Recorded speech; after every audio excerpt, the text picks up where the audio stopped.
Hi friends! In this video, we will talk about the most ancient organisms of the planet Earth, which are also the true extremists of the universe. Now, any guesses who am I talking about? Well, I am talking about the most important as well as an amazing member of Kingdom Monera, the Archaebacteria. Now, tell me one thing. Can you think of life in exceptionally harsh environments like volcanic vents, extremely salt-rich areas, and hot, acidic, sulfur-rich springs? No, right? But that's not true. These Archaebacteria thrive in such places, and that is the reason we call them the true extremists. Now, this survival skill also makes them the first as well as the oldest survivor of the primitive Earth, when it was a planet filled with poisonous gases and was unbearably hot. Now, these Archaebacteria were included in the Kingdom Monera by Whittaker. But scientists like Carl Woese recently realized that they are not bacteria and that they should be kept in a separate domain named Archaebacteria. These Archaebacteria are different from the true bacteria in certain basic features. So now let us move forward and see what these basic features are and also simultaneously cite the differences between the Archaebacteria and the true bacteria. So guys, the first feature that we will consider is the composition of the cell wall in case of Archaebacteria. As we all know that it is the cell wall which provides strength as well as rigidity to any organism. And in case of Archaebacteria, it enables them to inhabit the extreme environments that we have been talking about. Now, the most common polysaccharide which is present in Archaebacterial cell wall is the pseudomurine. Now, this pseudomurine is different from the original peptidoglycan or murine which is present in the cell wall of true bacteria. How? Well, the pseudomurine does not have muramic acid in it, the way other peptidoglycan present in the true bacteria has. And this pseudomurine is the reason the Archaebacteria are resistant to antibiotics. Now how, you must be wondering? Well, most of the antibiotics target the peptidoglycan present inside the cell wall of a bacteria. But in case of Archaebacteria, there is no peptidoglycan, and that is the reason they become resistant to antibiotics. The Archaebacteria are also different from the true bacteria in the lipids which are present inside the cell membrane. Now, in case of Archaebacteria, these lipids are ether-linked as well as they are branched in the chains. Whereas, in case of true bacteria, these lipids are ester-linked and also they are present in a single straight chain. Now, this property also adds on to the ability of Archaebacteria to survive in very high temperatures and salt-rich environments. The next property is the presence of DNA binding proteins. Now, these DNA binding proteins are present in Archaebacteria, just like the histone proteins present in eukaryotes. Whereas, we all know that bacteria completely lack any kind of histone proteins. Thus, with this piece of information, we also realize one more thing. What? Yes, the Archaebacteria lies somewhere in between the prokaryotic bacteria and the eukaryotic cell. Next, the metabolic processes of the Archaebacteria are also pretty diverse and they differ somewhat from the bacteria in the metabolic processes too. Most of the Archaebacteria are autotrophic, which includes both photoautotrophic as well as chemoautotrophic Archaebacteria. Now, the photoautotrophic Archaebacteria have a purple pigment in them known as bacteriorhodopsin, which is utilized during the process of photosynthesis. Now, can you tell me, are the Archaebacteria disease causing like the true bacteria? Well, no. The archaebacteria cannot cause disease in humans or in any organisms just like the true bacteria.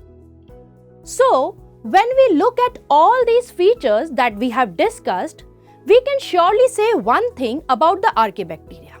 Yes, they are really extraordinary prokaryotes, and also that they are a little more advanced than the true bacteria.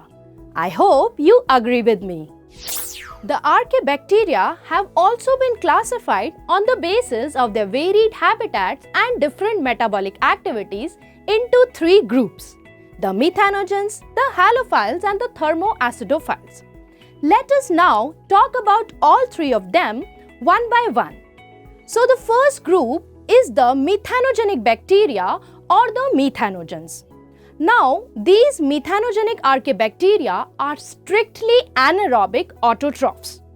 They produce marsh gas or methane gas due to their metabolic activity, which involves reduction of carbon-containing compounds like carbon dioxide or acetic acid into methane. They are found in anaerobic environments like the waterlogged soils, marine sediments, marshes, and even gastrointestinal tract of ruminant animals like cow. So, now we know the reason for a typical smell that comes out from a marshy area and also when a cow belches. Yes, it is the methanogens present in its gut emitting the methane gas. The examples of methanogenic archaebacteria are the Methanococcus and Methanospirillum. The next group are the halophiles or the halophilic archaebacteria. Now, tell me one thing. Can you imagine living in a place which is full of salt and you have to practically just eat salt? Well, absolutely not. But not the case with the archaebacteria. The archaebacteria actually do that. The halophilic archaebacteria live in excessively salty environments like the Great Salt Lake, the Dead Sea, and even on the surfaces of the salt-preserved food. And this is the reason they are called as the halophiles.